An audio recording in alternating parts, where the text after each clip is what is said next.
சிறப்பாக இந்த ஞாயிற்றுக்கிழமை நமக்கு நம்முடைய திருச்சபை வரலாற்றில் ஒரு சிறப்புக்குரிய ஞாயிற்றுக்கிழமை. இது பெந்தேகோஸ்தே ஞாயிற்றுக்கிழமையாக, பெந்தேகோஸ்தே திருநாளாக நாம் அனுசரிக்கிறோம். இந்த நாளின் ஆராதனைக்காக நாம் அனைவரும் ஜெபசபையோடு தலைகளை தாழ்த்தி ஜெபம் செய்வோம். நம்முடைய சமூகத்திலே இந்த பெந்தேகோஸ்தே திருநாளிலே அவருடைய வல்லமை ஊற்றப்படும்படியாக நம்முடைய வாழ்வில் மாற்றுவாக்கம் நடைபெற முழுமையாக அர்ப்பணிப்போம். தூயாவியன்மை கிரியை செய்ய அவருடைய பலத்த கரங்களை வைத்துக் கொடுப்போம்.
திருநாளிலே ஆண்டவரே 7000 ஆண்டுகளுக்கு முன்பாக சீசரின் மத்தியிலே நீர் பிரசன்னமாயிருந்தது போலவே உம்முடைய ஆவியை ஊற்றினது போலவே ஆண்டவரே ஒரு பெருத்த சத்தத்தோடு இடி முழக்கத்தோடு அவர்கள் மீது ஆண்டவரே அக்னிமயமான நாவுகளோடு இறங்கினீர் ஆண்டவரே. இன்றைக்கும் இந்த அசாதாரணமான சூழ்நிலையை மாற்றி ஆண்டவரே அசாத்தியமான இந்த சூழ்நிலையை மாற்றி சாத்தியமாகக்கூடிய உம்முடைய கரங்களிலே எங்களை அர்ப்பணிக்கிறோம் ஆண்டவரே. வாரும் தூய ஆவியானவரே, இந்த படைப்பு முழுவதையும் ஆண்டவரே நீர் மாற்றுவாக்கம் செய்ய வேண்டும் என்னுடைய சமூகத்திலே மன்றாடுகிறோம் ஆண்டவரே. இதை பார்த்து கொண்டிருக்கின்ற ஒவ்வொருவருடைய உள்ளத்திலும் இல்லத்திலும் ஒரு பெருத்த மாற்றம் அந்த பெந்தேகோஸ்தே நாளிலே ஏற்பட்ட அந்த அனுபவத்தை நாங்கள் எங்களுடைய வாழ்விலை உறுத்தாக்கி கொள்ள கிருபை செய்யுங்க ஆண்டவரே. ஆண்டவரே, என்னையும் இதை பார்த்து கொண்டிருக்கின்ற ஒவ்வொருவரையும் உடைய கரங்களிலே தாழ்த்தி ஒப்படைக்கிறோம். மீட்பெரும் இரட்சகருமாகிய இயேசு கிறிஸ்துவின் ஜெபிக்கிறோம் ஜீவனுள்ள தகப்பனே, ஆமென். அன்பானவர்களே, மீண்டுமாக உங்கள் அனைவரையும் அன்போடு வாழ்த்துகிறேன். இந்த நாள் நம்முடைய திருச்சபை வரலாற்றில் ஒரு சிறப்புக்குரிய நாள். திருச்சபையின் வரலாற்றில் ஒரு மைல்கல் என்று கூட சொல்லலாம். பெந்தேகோஸ்தே திருநாள் என்பது உலக திருச்சபை உருவான நாள் என்று இறையியலாளர்கள் குறிப்பிடுகிறார்கள். ஆக இந்த பெந்தேகோஸ்தே திருநாளை நாமும் திருச்சபையாக இணைந்து இந்த காணொளி காட்சி வழியாக நாம் கொண்டாட அழைக்கப்படுகிறோம். அன்பானவர்களே, இன்றைக்கு நம்முடைய திருச்சபை நமக்கு கொடுத்த தலைப்பு என்னவென்று பார்த்தோம் என்றால், வாரும் தூய ஆவியானவரே, படைப்பனைத்தையும் மாற்றுவாக்கும், come holy spirit transform the whole creation என்ற அடிப்படையிலே நாம் சிந்தித்து பார்க்கும்படியாக வந்திருக்கிறோம். எசேக்கியல் 36ஆம் அதிகாரம் 24 முதல் 36, அப்போஸ்தலர் 2ஆம் அதிகாரம் 1 முதல் 13, யோவான் 20ஆம் அதிகாரம் 19 முதல் 23 வரைக்கும் உள்ள பகுதிகளை நாம் சிந்திக்க இருக்கிறோம். அதற்கு முன்பாக இப்படிப்பட்ட வரலாற்று சிறப்பு மிக்க திருச்சபையின் ஒரு மைல்கல்லான அந்த நாளை குறித்து ஒரு சிறிய பின்னணியத்தை உங்களோடு நான் பகிர்ந்து கொள்ளலாம் என்று ஆசைப்படுகிறேன். இந்த பெந்தேகோஸ்தே நாள் என்பது புதிய ஏற்பாட்டிலே உருவானது கிடையாது. இது பழைய ஏற்பாட்டின் பாரம்பரியம். பழைய ஏற்பாட்டிலே யூதர்கள் அல்லது இஸ்ரவேலர் தங்களுடைய வாழ்விலே கொண்டாடின ஒரு மிகப்பெரிய கொண்டாட்டம் என்று சொல்லலாம். பஸ்கா திருநாளுக்கு பின்பாக வருகின்ற 7 வாரங்கள் கழித்து 50வது நாள் இந்த பெந்தேகோஸ்தே நாளை கொண்டாடுகிறார்கள். 50வது நாள் தான் பெந்தேகோஸ்தே நாள். இது ஒரு தேங்க்ஸ் கிவிங் செலிப்ரேஷனாக பார்க்கிறோம் நாம். அதாவது இது ஆண்டவருக்கு நன்றி செலுத்துகின்ற ஒரு கொண்டாட்டமாக நாம் பார்க்கிறோம். இதற்கு 3 விதமான வரலாற்று பின்னணியத்தை அல்லது காரணங்களை உங்களுக்கு நான் சொல்லிக் கொடுக்கலாம் என்று ஆசைப்படுகிறேன். முதலாவது, இந்த கொண்டாட்டத்தின் பழைய ஏற்பாட்டிலே இந்த பெந்தேகோஸ்தே நாளின் கொண்டாட்டத்தின் காரணம் என்ன அல்லது பின்னணியம் என்னவென்று பார்த்தோம் என்றால், the harvest of the fields என்று பார்க்கிறோம். அதாவது அவர்கள் தங்களுடைய அறுப்பை, பஸ்காவுக்கு பின்பாக இந்த 7 வாரங்களும் தங்களுடைய அறுவடையை முடித்துவிட்டு 50வது நாளை கொண்டாடுகிறார்கள். இது முதல் கனிகளின் கொண்டாட்டம், முதல் கனிகளின் பண்டிகை என்று கூட சொல்லப்படுகிறது. ஃபீஸ்ட் ஆஃப் ஃபர்ஸ்ட் ஃப்ரூட் என்று சொல்லப்படுகிறது. இரண்டாவது காரணம் என்னவென்று பார்த்தோம் என்றால், எக்ஸோடஸ் ஈவென்ட் என்று பார்க்கிறோம். பஸ்கா பண்டிகையை அவர்கள் நினைவு கூறும்படியாக ஆண்டவராகிய கடவுள் அவர்களை எகிப்து தேசத்திலிருந்து அவர்கள் அடிமையாயிருந்த போது அவர்களை அழைத்து வந்ததை நினைவு கூர்ந்து ஆண்டவருக்கு நன்றி செலுத்தும்படியாக முதலாவது பார்த்தோம், தங்களுடைய விளைச்சலை அந்த 7 வாரங்களும் அறுத்து ஆண்டவருக்கு நன்றி செலுத்தும்படியாக இதை கொண்டாடுகிறார்கள். இரண்டாவது, ஆண்டவர் தங்களை அடிமைத்தலையிலிருந்து மீட்டு அந்த பஸ்காவை நினைவு கூறும்படியாக கொண்டாடுகிறார்கள். மூன்றாவது பார்த்தோம் என்றால், the giving of the law upon Mount Sinai என்று பார்க்கிறோம். சீனாய் மலையிலே மோசேக்கு ஆண்டவர் கொடுத்த அந்த 10 கட்டளைகள், அந்த கற்பனைகள், நியாய பிரமாணங்களை நினைவு கூர்ந்து ஆண்டவருக்கு துதி செலுத்தும்படியாக, நன்றி செலுத்தும்படியாக இந்த நாட்கள் கொண்டாடப்பட்டது என்று பார்க்கிறோம். ஆக முதற்கனிகளின் விழாவாகவும் இதை பார்க்கிறோம், பஸ்கா பண்டிகையின் நிறைவாகவும் இதை பார்க்கிறோம். ஆண்டவர் கொடுத்த கற்பனைகளுக்கு நன்றி செலுத்தும் வகையாக இவர்கள் இதையெல்லாம் கொண்டாடுகிறார்கள் என்று பார்க்கிறோம். 7 வாரங்கள் இந்த நாட்களை அனுசரித்து விட்டு 50வது நாள், 49 நாட்கள் முடிந்துவிட்டு இந்த 50வது நாள் பெந்தேகோஸ்தே நாள் என்று இவர்கள் கொண்டாடுகிறார்கள். இது புதிய ஏற்பாட்டின் காலத்திலே பார்த்தோம் என்றால், இந்த நாளிலே ஆண்டவராக இயேசு கிறிஸ்து உயிர்த்தெழுந்து 40 நாட்கள் அவர்களோடு சஞ்சரித்து பரத்துக்கு எடுத்துக்கொள்ளப்பட்ட பின்பாக ஒரு நாள் அவர்கள் அந்த எருசலேமிலே ஒரு வீட்டிலே அவர்கள் கூடி வரும்போது அந்த நாள் பெந்தேகோஸ்தே நாளாக இருந்தது. அது ஒரு வாரத்தின் முதலாம் நாளாகவும் இருந்தது. அந்த நாளிலே அவர்கள் கூடின போது, அந்த பெந்தேகோஸ்தே நாளிலே கூடின போது திருச்சபை உருவானது என்று பார்க்கிறோம். ஒரு பெரிய மாற்றம் உண்டானது என்றெல்லாம் நாம் பார்க்கிறோம். இதைத்தான் இன்றைக்கு நாம் விரிவாக சிந்திக்க போகிறோம். இன்றைக்கு தூய ஆவியர் அவர் நம்முடைய மத்தியிலே வந்து செய்ய வேண்டிய காரியம் என்னவென்பதை நாம் ஆண்டவரை அழைக்கும் விதமாக நாம் சிந்தித்து பார்க்கும்படியாக வந்திருக்கிறோம். அதற்கு முன்பாக ஒரே ஒரு காரியத்தை மட்டும் நான் சொல்லி முன்னுரையை நான் நிறைவு செய்யலாம் என்று பார்க்கிறேன். முதலாவது நாம் பார்த்தோம், பழைய ஏற்பாட்டிலே 3 காரணங்களை உங்களுக்கு சொன்னேன். இந்த விழாவின் 3 காரணங்களை சொன்னேன். புதிய ஏற்பாட்டிலே அதை ஒத்த 3 காரியங்களை உங்களுக்கு காட்டிக் கொடுக்கலாம் என்று ஆசைப்படுகிறேன். முதலாவது, the first fruits were born என்று பார்க்கிறோம். இந்த பெந்தேகோஸ்தே நாளிலே திருச்சபையின் முதல் கனிகள் உருவானது. அந்த பெந்தேகோஸ்தே நாளிலே முதற் கனிகளின் பண்டிகையை கொண்டாடினார்கள். இந்த பெந்தேகோஸ்தே நாளிலே திருச்சபையின் முதல் கனி உருவானது. அந்த பெந்தேகோஸ்தே நாளிலே பஸ்காவை நினைவு கூர்ந்தார்கள். அடிமையிலிருந்து ஆண்டவர் மீட்டெடுத்ததை நினைவு கூர்ந்தார்கள். இந்த பெந்தேகோஸ்தே நாளிலே பாவத்தின் அடிமை தலையிலிருந்து ஆண்டவர் நம்மை மீட்டெடுத்ததை நினைவு கூறும்படியாக நாம் இன்றளவும் கொண்டாடுகிறோம். மூன்றாவது, அந்த பெந்தேகோஸ்தே நாளிலே சீனாய் மலையிலே ஆண்டவர் அவர்கள் கொடுத்த கற்பனைகளை நினைவு கூர்ந்து ஆண்டவருக்கு நன்றி செலுத்தினார்கள். இந்த பெந்தேகோஸ்தே நாளிலே ஆண்டவர் நமக்கு புதிய கற்பனைகளை கொடுத்திருக்கிறார். நியூ லா, நியூ கமாண்ட்மெண்டை கொடுத்திருக்கிறார்.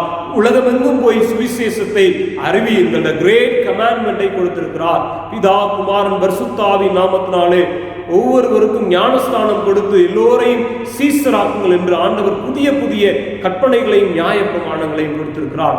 ஆக இந்த பெந்தேகோஸ்தே நாள் நம்முடைய திருச்சபை உருவான நாள். இதை ஆண்டவருடைய சமூகத்திலே அமர்ந்து அந்த அனுபவத்தை பெற்றுக்கொள்ள நாம் அழைக்கப்படுகிறோம் என்பாளர்களே. தொடர்ந்து இந்த நாளுக்குரிய செய்தியை, இந்த பெந்தேகோஸ்தே நாளின் அனுபவத்தை நாம் தொடர்ந்து சிந்தித்து பார்க்கக்கூடிய ஆகிறோம் என்பாளர்களே. முதலாவது நாம் சிந்திக்க போகின்ற காரியம், பழையவைகளை ஒழித்து புதிய வாழ்வுக்கு மாற்றுவாக்கும் ஆவியானவரை குறித்து நாம் சிந்திக்க போகிறோம். எசேக்கியேல் 36ஆம் அதிகாரம் 24 முதல் 38 வரைக்கும் உள்ள பகுதிகளை பார்த்தோம் என்றால் இங்கே அநேக காரியங்களை நாம் சிந்தித்து பார்க்கும்படியாக வந்திருக்கிறோம். அங்கே இந்த இஸ்ரவேல் ஜனங்கள் அனைவரும் பாபிலோனிலே அடிமை தலையோடு ஒரு விடுதலைக்காக காத்திருக்கும் போது அவர்களுக்கு தூய ஆவியரால் அருளப்பட்ட தரிசனம்தான் இது, தீர்க்க தரிசனம்தான் இது, இறைவாக்குதான் இது. எசேக்கியேல் தீர்க்கர் அங்கே அவர்களுக்கு 3 வகையான தீர்க்க தரிசனங்களை உரைக்கிறார். தூய ஆவியர் எப்படியெல்லாம் அவர்களை மாற்றுருவாக்கத்திற்குள்ளாக அழைத்து செல்கிறார் என்பதை மிக தெளிவாக அங்கே வெளிக்காட்டுவதை பார்க்கிறோம். 25ஆம் வசனம், 29ஆம் வசனம், இவைகளை எல்லாம் நாம் பார்த்தோம் என்றால் சுத்தமாக்குகின்ற ஆண்டவரை பார்க்கிறோம். அப்பொழுது 25ஆம் வசனத்தை பார்க்கிறோம். அப்பொழுது நான் உங்கள் மேல் சுத்தமான ஜலம் தெளிப்பேன், நான் உங்களுடைய எல்லா அசுத்தங்களையும் உங்களுடைய எல்லா நரகலான விக்கிரகங்களையும் நீக்கி உங்களை சுத்தமாக்குவேன், நீங்கள் சுத்தமாவீர்கள் என்று இங்கே அறிவுறுத்துகிறதை நாம் பார்க்கிறோம். 29ஆம் வசனத்திலே கூட பார்க்கிறோம், உங்கள் அசுத்தங்களை எல்லாம் நீக்கி உங்களை ரட்சித்து உங்கள் மேல் பஞ்சத்தரை கட்டளையிடாமல் கோதுமையை வரவழைத்து அதை பெருக பண்ணி. ஆக தூய ஆவியரின் மாற்றுவாக்கம் என்பது முதலாவது நம்மை சுத்தமாக்குகின்ற ஒரு அனுபவம், நம்மை கழுவுகின்ற ஒரு அனுபவம். அதை அங்கே அடிமை தலையில் இருக்கின்ற இந்த மக்களுக்கு, இந்த இஸ்ரவேல் மக்களுக்கு எசேக்கியேல் தீர்க்கர் தூய ஆவியர் மூலமாக உரைக்கிறதை பார்க்கிறோம். இரண்டாவது காரியம், முதலாவது பார்த்தோம் சுத்தமாக்குகிறதை பார்த்தோம். இரண்டாவது, உள்ளத்தில் புதிய ஆவியை வைப்பேன், புதிய ஆவியை உருவாக்குகின்ற ஆண்டவரை இங்கே பார்க்கிறோம். 26ஆம் வசனத்தில் பார்க்கிறோம், உங்களுக்கு நவமான இருதயத்தை கொடுத்து உங்கள் உள்ளத்திலே புதிதான ஆவியை கட்டளையிட்டு கல்லான இருதயத்தை உங்கள் மாம்சத்திலிருந்து எடுத்து போட்டு சதையான இருதயத்தை உங்களுக்கு கொடுப்பேன். உங்கள் உள்ளத்திலே என் ஆவியை வைத்து உங்களை என் கட்டளைகளில் நடக்கவும் என் நியாயங்களை கைக்கொள்ளவும் அவைகளின்படி செய்யவும் பண்ணுவேன் என்று வாக்குரைக்கிறார். முதலாவது சுத்தம் பண்ணுகிறவர், இரண்டாவது நம்முடைய உள்ளத்திலே புதிய ஆவியை சிருஷ்டிக்கிறார். இது நியூ டிரான்ஸ்ஃபர்மேஷன், இது புதிய ஒரு மாற்றத்தை ஆண்டவர் நம்முடைய வாழ்விலே கொடுக்க காத்திருக்கிறார். ஒரு புதிய மாற்று வாக்கத்தை கொடுக்க காத்திருக்கிறார். எப்போது? முதலாவது நம்மை கழுவிக்கொள்ள அழைக்கிறார். நம்மை முழுமையாக நம்முடைய அக்கிரமங்கள், நம்முடைய தேவையற்ற சிந்தனைகள் எல்லாவற்றையும் கழுவி விடும்போது ஆண்டவர் நமக்குள்ளாக அவருடைய புதிய ஆவியை ஊற்றுகிறவராக காணப்படுகிறார். அதைத்தான் எசேக்கியேல் தீர்க்கன் மூலமாக அவர்களுக்கு வெளிப்படுத்துகிறதை பார்க்கிறோம்.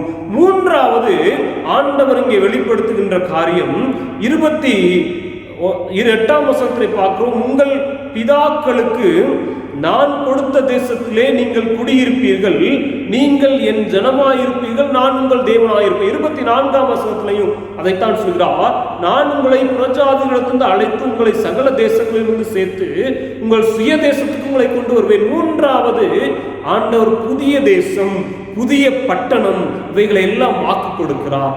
ஆக அவருடைய மாற்றும் வாக்கம் என்பது அது நம்முடைய மனிதர்கள் சிந்திக்கின்ற சிந்தனை அல்ல, அது முற்றிலுமாக வேறுபட்டதாக இருக்கிறதை பார்க்கிறோம். அவர் நம்மை கழுவி புதிய ஆவியை சிருஷ்டித்து புதிய பட்டணத்துக்குள்ளாக, புதிய தேசத்துக்குள்ளாக, அலங்கங்கள் இடிக்கப்பட்டு ஆலயம் பாழாக்கப்பட்டு நகரமே தீக்கிரையாக்கப்பட்ட சூழ்நிலையிலே இந்த மக்களை பார்த்து ஆண்டவர் வாக்குரைக்கிறார். ஒரு புதிய உத்வேகத்தை கொடுக்கிறார். இன்றைக்கும் கூட நாம் மனம் முடிந்து காணப்படுகிறோமா? இந்த கொரோனா சூழ்நிலை மத்தியிலே, பொருளாதாரம் வீழ்ச்சி அடைந்த சூழ்நிலை மத்தியிலே, இன்றைக்கு வெட்டுக்கிளிகள் எல்லாம் வட இந்தியாவிலே அழித்துக் கொண்டிருக்கிற இந்த சூழ்நிலை மத்தியிலே நம்முடைய எதிர்காலத்தை குறித்து ஒரு சிந்தனையோடு நாம் காத்துக் கொண்டிருக்கின்றோமா? ஒரு உடைக்கப்பட்ட சூழ்நிலையிலே காத்துக் கொண்டிருக்கிறோமா? இன்றைக்கு தூய ஆவியர் அவரை அழையுங்கள். ஆண்டவரை வாரும் தூய ஆவியானவரே, எங்களுடைய இந்த சூழ்நிலையை மாற்றி கொடுங்க என்று நாம் அழைக்கப்படுகிறோம். மாணவர்களே, அன்றைக்கு எசேக்கியேல் தீர்க்கன் மூலமாக ஆண்டவர் மக்களை அழைத்தார். தூய ஆவியர் அவர்களுக்கு வாக்குரைத்தார். இன்றைக்கும் எசேக்கியேல் தீர்க்கன் மூலமாக நம்மோடு பேசிக் கொண்டிருக்கிறார். மாணவர்களே, இரண்டாவதாக நாம் பார்க்கிறோம், சாதாரணமான மக்களை அசாதாரணமான மக்களாக மாற்றுவாக்கும் தூய ஆவியரை குறித்து நாம் சிந்திக்க போகிறோம். எங்கே என்று பார்த்தோம் என்றால் யோவான் எழுதிய நற்செய்தி 20ஆம் அதிகாரம் 19ஆம் வசனத்தில் பார்க்கிறோம். வாரத்தின் முதல் நாளாகிய அன்றைய தினம் சாயங்கால வேளையிலே சீசர்கள் கூடியிருந்த இடத்தில் யூதர்களுக்கு பயந்ததினால் கதவுகள் பூட்டி இருக்கையில் இயேசு வந்து நடுவே நின்று உங்களுக்கு சமாதானம் என்றார். இப்படி அவர் சொல்லி தம்முடைய கைகளையும் விலாவையும் அவர்களுக்கு காண்பித்தார் என்று பார்க்கிறோம். சீசர்கள் கர்த்தரை கண்டு சந்தோஷப்பட்டார்கள் என்று பார்க்கும். இரண்டாவது முறையும் ஆண்டவர் 21ஆம் வசனத்தில் சொல்கிறார், இயேசு மறுபடியும் அவர்களை நோக்கி உங்களுக்கு சமாதானம் உண்டாவதாக. ஆக முதலாவது தூய ஆவியர் அந்த சாதாரண மக்களை பயந்து நடுங்கி ஒரு அறையிலே கதவை பூட்டி கொண்டு பயந்த சூழ்நிலையிலே இருந்த அந்த சாதாரணமானவர்களுக்கு சமாதானத்தை ஊட்டுகிறார். ஆண்டவராக இயேசு கிறிஸ்து மூலமாக தன்னுடைய விலாவையும் தன்னையும் காண்பித்து சந்தோஷமடைய வைத்து அவர்களுக்கு சமாதானத்தை கொடுக்கிறார். இரண்டாவது அவர் சொல்கின்ற காரியம், பிதா என்னை அனுப்பினது போல நானும் உங்களை அனுப்புகிறேன். பிதா எப்படி என்னை இந்த உலகத்திற்கு அனுப்பினாரோ, இந்த உலக மீட்புக்கு என்னை அனுப்பினாரோ, அதே போல என்னுடைய மீட்பை குறித்து இந்த உலகமெங்கும் பிரசங்கிக்க உங்களை நான் அனுப்புகிறேன் என்று ஆண்டவர் சொல்கிறார். முதலாவது சமாதானத்தை, இரண்டாவது உங்களை அனுப்புகிறேன் என்று வாக்குரைக்கிறார். மூன்றாவது சொல்கின்ற காரியம் தான் மிக உன்னதமான ஒரு காரியம். அவர்கள் மேல் ஊதி பரிசுத்த ஆவியை பெற்றுக்கொள்ளுங்கள் என்று சொல்கிறார். இவ்வளவு நாள் சாதாரணமாக இருந்த அந்த சீஷர்கள் ஆண்டவராக இயேசு கிறிஸ்து அவர்கள் மேல் ஊதி பரிசுத்த ஆவியை பெற்றுக்கொள்ளுங்கள் என்று சொன்னபோது அவர்கள் ஒரு சாதாரணமான ஒரு மனிதர்கள் அசாதாரணமான ஒரு சக்தியை பெற்றார்கள். தூய ஆவியர் அவர்கள் மேல் ஊற்றப்பட்டார். நாம் எசேக்கியேலிலும் அதைத்தான் பார்க்கிறோம். உங்கள் மேல் என் ஆவியை ஊற்றுவேன், உங்களுக்கு என் ஆவியை கொடுப்பேன் என்று ஆண்டவர் வாக்குரைக்கிறார். அதே ஆண்டவர் இங்கேயும் அவர்கள் மேல் ஊதி பரிசுத்த ஆவியை பெற்றுக் கொள்ளுங்கள் என்று சொல்கிறார். இதுதான் சாதாரண மனிதர்களை அசாதாரணமாக மாற்றும் தூய ஆவியர், மாற்றுவாக்கம் செய்யும் தூய ஆவியரை பார்க்கிறோம். அவருடைய பலத்த கரங்களிலே நாம் அர்ப்பணிக்க அழைக்கப்படுகிறோம். அன்பானவர்களே, தூய ஆவியரின் அந்த இன்டர்வென்ஷன், அவர் இடைப்பட்ட இந்த பெந்தேகோஸ்தே நாளை நாம் அனுசரிக்கிறோம். அந்த அனுபவத்தை நாம் பெற்றிருக்கிறோமா? தூய ஆவியரை நம்முடைய உள்ளத்திலே, நம்முடைய செயல்களிலே, நம்முடைய இல்லத்திலே, நம்முடைய எல்லா காரியங்களிலும் நாம் பெற்றிருக்கிறோமா, வெளிப்படுத்துகிறோமா என்பதை நாம் சிந்தித்து பார்க்க முடியாமல் வந்திருக்கிறோம் என்பானவர்களே. மூன்றாவதாக நாம் சிந்திக்கின்ற காரியம், அசாத்தியமானதை சாத்தியமாக்கி மாற்றுவாக்கும் ஆண்டவர். அசாத்தியமானதை சாத்தியமாக்கி மாற்றுவாக்கும் ஆண்டவர். என்ன அப்படி அசாத்தியமானதை சாத்தியமாக்கி மாற்றுவாக்குகின்ற ஆவியானவரை நாம் பார்க்கிறோம் என்று பார்த்தோம் என்றால், அதுதான் பெந்தேகோஸ்தே நாளிலே நடந்த சம்பவம். சாத்தியமான ஒன்று அல்ல, ஒரு அசாத்தியமான ஒன்று. அன்றைக்கு 1ஆம் வசனத்தை பார்த்தோம். பெந்தேகோஸ்தே என்னும் நாள் வந்த போது அவர்கள் எல்லாரும் ஒருமனப்பட்டு ஓரிடத்தில் கூடி வந்தார்கள். ஒன்னஸ், ஒரு மனத்தோடு ஓரிடத்தில் கூடி வரும்போது என்ன நடந்தது என்று பார்த்தோம் என்றால், பலத்த காற்று அடிக்கிற முழக்கம் போல வானத்திலிருந்து சடுதியாய் ஒரு முழக்கம் உண்டாகி அவர்கள் உட்கார்ந்திருந்த வீடு முழுவதையும் நிரப்பிற்று. பலத்த காற்று அடிக்கிற முழக்கம் போல வானத்திலிருந்து சடுதியாய் ஒரு இடி முழக்கம் போல ஒரு முழக்கம் உண்டாகி அவர்கள் வீடு முழுவதையும் நிரப்பிற்று என்று பார்க்கிறோம். அதோடு மாத்திரமல்ல, அக்கினிமயமான நாவுகள், பிரிந்திருக்கும் நாவுகள் அவர்களுக்கு காணப்பட்டு அவர்கள் ஒவ்வொருவர் மேலும் வந்து அமர்ந்தது என்று பார்க்கிறோம். அப்போது என்ன நடந்தது? அவர்கள் எல்லாரும் பரிசுத்த ஆவியினாலே நிரப்பப்பட்டு ஆவியானவர் தங்களுக்கு தந்தளின வரத்தின்படியே வெவ்வேறு பாஷைகளில் பேசத் தொடங்கினார்கள். ஏன் இப்படி நடந்தது? ஒருமனப்பட்டு ஓரிடத்தில் அவர்கள் கூடி வந்த போது அந்த பெந்தேகோஸ்தே நாளிலே தூய ஆவியர் அக்னிமயமான நாவுகளோடு அவர்கள் மேல் இறங்கினார். அவர்கள் அனைவரும் வெவ்வேறு பாஷைகளை பேசத் தொடங்கினார்கள். குறிப்பாக பார்த்தோம் என்றால் 5ஆம் வசனத்தில் ஆக்கியோர் மிக தெளிவாக நமக்கு உணர்த்துகிறார். வானத்தின் கீழ் இருக்கிற சகல தேசத்தாரிலிருந்து வந்த தேவ பக்தியுள்ள யூதர்கள் அப்பொழுது எருசலேமிலே வாசம் பண்ணினார்கள். வானத்தின் கீழ் இருக்கிற சகல தேசத்தில் இருக்கின்ற தேவ பக்தியுள்ள யூதர்கள் அந்த இடத்திலே கூடி வந்தார்கள் என்று பார்க்கிறோம். ஆக அங்கே என்ன நடந்தது? அவர்கள் வெவ்வேறு பாஷையிலே பேசத் தொடங்கினார்கள். அவர்கள் வேறு பாஷையிலே பேசத் தொடங்கினார்கள். அதை கேட்டபோது அவர்கள் கலக்கமடைந்தார்கள். எப்படி கலக்கமடைந்தார்கள்? இவர்கள் என்ன நம்முடைய பாஷையை பேசுகிறார்கள்? நாம் இந்த தேசத்திலிருந்து வருகிறோம், ஆனால் இங்கே இருக்கின்ற கலிலேயர்கள் இந்த பாஷையை எப்படி பேசுகிறார்கள்? இது எப்படி சாத்தியமான ஒன்று என்று அவர்கள் அச்சமுறுகிறார்கள். இதுதான் தூய ஆவியர் அந்த பெந்தேகோஸ்தே நாளிலே இறங்கின அனுபவத்தை பார்க்கிறோம் என்பானவர்களே. இதுதான் தூய ஆவியரின் வரத்தை குறித்து நாம் பார்க்கிறோம். வெவ்வேறு பாஷைகளின் மூலமாக அன்றைக்கு தூய ஆவியர் அவர்களோடு இறங்கி அவர்களோடு இடைப்பட்டதை நாம் பார்க்கிறோம் என்பானவர்களே. இன்றைக்கும் இந்த தூய ஆவியர் நம்முடைய சபைகளிலே ஒரு பெரிய மாற்று உருவாக்கத்தை கொண்டு வர நம்மை அர்ப்பணிக்கும்படியாக ஆண்டவருடைய கரங்களிலே கொடுப்போம் என்பானவர்களே. சபையிலே ஒரு பெரிய மாற்று உருவாக்கம் நடைபெற வேண்டும். சபையிலே ஒரு பெரிய பக்தி விருத்தி உருவாக வேண்டும், ஒரு பயபக்தி உருவாக வேண்டும். இன்றைய நாட்களிலே பயபக்தி, பக்தி விருத்தி எல்லாம் அற்று போய்விட்டது. அந்த பெந்தேகோஸ்தே அனுபவம் அன்றைய நாளிலே அவர்கள் ஒருமனப்பட்டு ஓரிடத்தில் கூடி வந்த போது ஆண்டவர் இதை செயல்படுத்தினார், இதை சாத்தியமாக்கினார். இது அசாத்தியமான ஒன்று, இதை சாத்தியமாக்கினார். இன்றைக்கு நம்முடைய திருச்சபைகளில் ஏன் இந்த குறைவுகள் காணப்படுகிறது என்றால், பயபக்தியும் பக்தி விருத்தியும் அற்று போய்விட்டது. அந்த தூய ஆவியானவரை நாம் பெற்றுக்கொள்ள மறுக்கிறோம், அவரை நாம் வெளிப்படுத்த மறுக்கிறோம். அன்பானவர்களே, இந்த நாளிலே சிந்தித்து பார்ப்போம். ஆண்டவர் நம்மோடு இடைப்பட்டு நமக்கு கற்றுக் கொடுக்கின்ற காரியம் எல்லாம் இந்த பெந்தேகோஸ்தே நாளிலே நாம் உணர்ந்து பார்க்கக்கூடியவர்களாக வந்திருக்கிறோம். ரோமர் 8ஆம் அதிகாரம் 9ஆம் வசனத்திலே பவுலடிகளார் ரோம திருச்சபைக்கு மிக தெளிவாக அறிவுறுத்துகிறார். தேவனுடைய ஆவி உங்களில் வாசமாயிருந்தால் நீங்கள் மாம்சத்துக்குட்பட்டவர்களாயிராமல் ஆவிக்குட்பட்டவர்களாயிருப்பீர்கள். கிறிஸ்துவின் ஆவி இல்லாதவன் அவருடையவன் அல்ல என்று மிக தெளிவாக உணர்த்துகிறார். தேவனுடைய ஆவில் உங்களில் வாசமாயிருந்தால் நீங்கள் இந்த உலகத்தின் மாம்சத்துக்கு உட்படாதவர்களாயிராமல் ஆவிக்கு உட்பட்டவர்களாயிருப்பீர்கள். ஆண்டவராக இயேசு கிறிஸ்து சீசர்கள் மேல் ஊதி பரிசுத்த ஆவியை பெற்றுக்கொள்ளுங்கள் என்று சொன்னார். இன்றைக்கும் அந்த ஆவியை பெற்றுக்கொள்ள, அந்த பரிசுத்த ஆவி நம்மளே வாசமாயிருக்க நம்மை முழுமையாக அர்ப்பணிக்கும்படியாக வந்திருக்கிறோம் என்பானவர்களே. இன்றைக்கு சிந்தித்து பார்ப்போம், நாம் எப்படிப்பட்டவர்களாக இருக்கிறோம். இறுதியாக ஒரே ஒரு கதையை மட்டும் நாம் சொல்லி முடிக்கலாம் என்று ஆசைப்படுகிறேன். ஒரு ஊருக்கு ஒரு மிகப்பெரிய வேலையை செய்யும்படியாக ஒரு குழுவினர் வந்திருந்தார்கள். அவர்கள் ஒவ்வொரு நாளும் அந்த ஊரை கடந்து மற்றொரு ஊருக்கு தளவாடங்களை எடுத்துக்கொண்டு கடந்து செல்வார்களாம். இதை பார்த்து கொண்டிருந்த அந்த அந்த ஊரில் இருக்கின்ற ஒரு பணக்காரர், இவர்கள் ஒவ்வொரு நாளும் இந்த தளவாடங்களை எல்லாம், இந்த கருவிகளை எல்லாம் சுமந்து கொண்டு செல்கிறார்களே, இவர்களுக்கு ஒரு கார் வாங்கி கொடுக்கலாம், அதை மேலே ஏற்றிக்கொண்டு இவர்கள் எல்லாம் அதில் அமர்ந்து செல்வார்கள் என்று அவர்களுக்கு ஒரு கார் வாங்கி கொடுத்து இதில் நீங்கள் செல்லுங்கள் என்று சொன்னாராம். ஆனால் இவர்களுக்கு அந்த காரை எப்படி இயக்குவது என்று தெரியவில்லை. அதனால் தங்களுடைய தளவாடங்களை எல்லாம் அந்த கார்களை வைத்து அந்த 4 பேரும் இதை தள்ளிக்கொண்டே சென்றார்களாம்.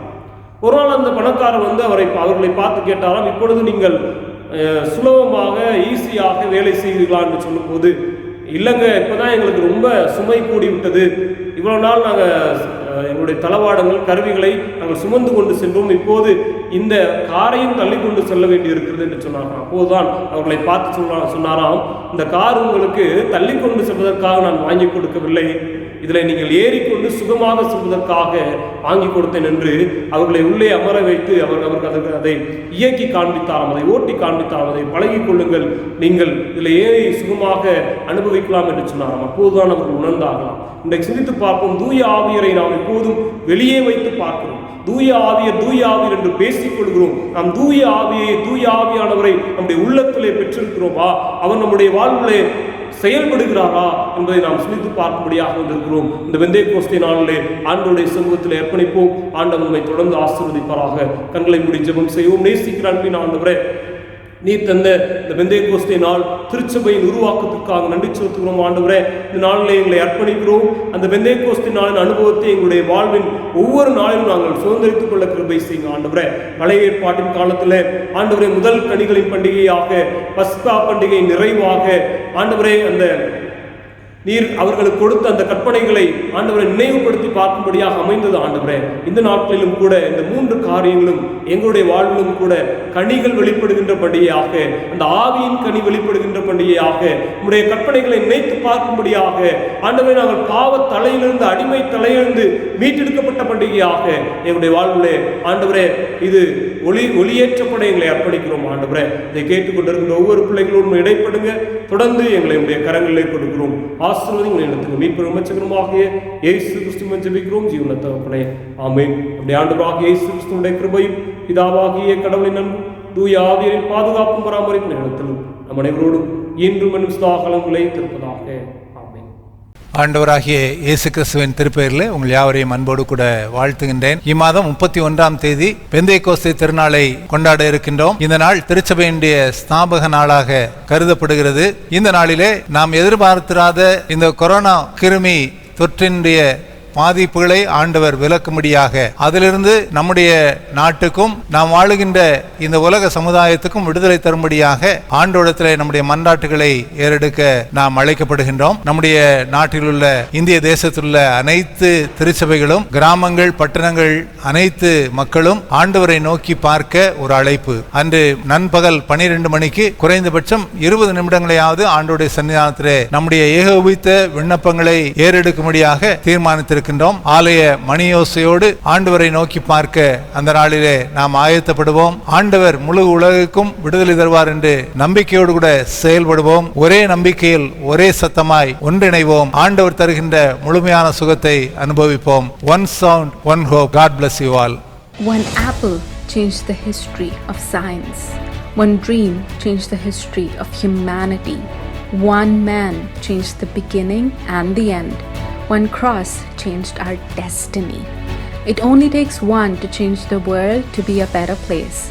There is power in one. There is power as one.